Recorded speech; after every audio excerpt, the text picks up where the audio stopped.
కేటీఆర్ ఈ పర్యటన ఎక్కడ? లంగచర్లో నిర్మాణకాండ జరుగుతుంది, గిరిజనుల భూములు గుంజుకుంటారు అని చెప్పి మహబూబాద్ లో తెలుస్తా ఉన్నావు.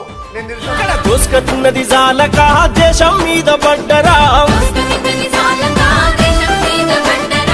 కొడంగల్ మాజీ ఎమ్మెల్యే పట్నం నరేందర్ రెడ్డి జైల్లో ఉండు, తెల్లపల్లి జైల్లో. మరి బయటకు తీసుకురావా? సింపతి కోసం జైలు పంపించింది నువ్వే అంటావు. ప్రతి పథకం ఎమోషను, ప్రతి పనిలో కమిషను. డ్రగ్స్ మాఫియా లిక్కరు చందాలు దందాలు.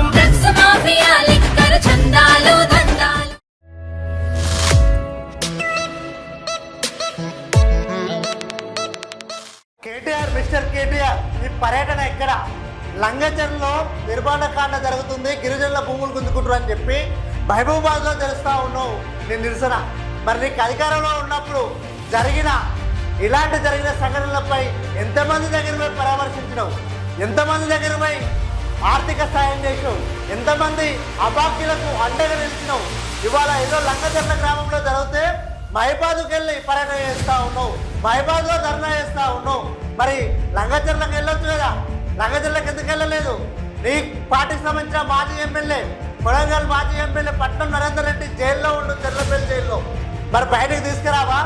సింపతి కోసం జైలు పంపించింది నువ్వే అంటావు కదా, అది నిజమేనా? మరి మహిబాద్ పోయి వాళ్ళ ఒక దీక్ష ధర్నా అని చెప్తా ఉన్నావు. ప్రజాస్వామ్యంలో ప్రతిపక్ష పాత్ర పోషించాల్సిందే మీరు. అందుకే ఆ తీర్పు ఇచ్చిన ప్రజలు, మీరు ప్రతిపక్ష పార్టీలో కూర్చోబెట్టిన ప్రజలు. మీరు ఇవ్వాల్సింది, మీరు చేయాల్సింది ప్రతిపక్ష పాత్రలో ఉన్నారు కాబట్టి ధర్నాలు చేయాలి, ప్రభుత్వానికి నిరసనలు ద్వారా తెలియజేయాలి ప్రజా సమస్యలు. మరి సమస్యలు ఎక్కడ ఉంటాయో కార్య నిరసనలు తెలిపాలి కదా. లంగచర్లలో కొడంగల్ కాన్స్టిట్యూన్సీలో జరిగితే మహిబాద్ దానికి దీనికి దాదాపు 400 నుంచి 500 కిలోమీటర్ల దూరంలో ఉన్న ప్రాంతంలో నిరసన తెలియజేస్తే ఎందుకు నిరసన తెలియజేస్తూ ఉన్నాం?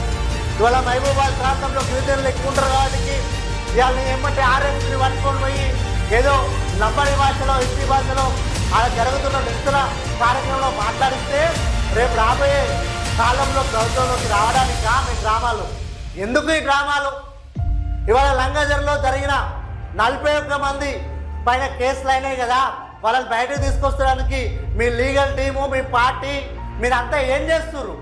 వాళ్ళ కోసం ఏమైనా ప్రయత్నం చేస్తురా? నిరసనలు దాని యొక్క బేస్ చేసుకొని స్కోప్గా వాడుకొని అధికారంలోకి రావడానికి ప్రయత్నం చేస్తున్నారా? మిస్టర్ కేటీఆర్ ఆలోచన చేయి. ఇంకా ఎందుకు, ఎన్ని రోజులు ఇంకా ప్రజలను మోసం చేస్తారు? 10 ఏళ్ళు మోసం చేసినారు కదా, ఇంకా మోసం చేస్తూనే ఉంటారా?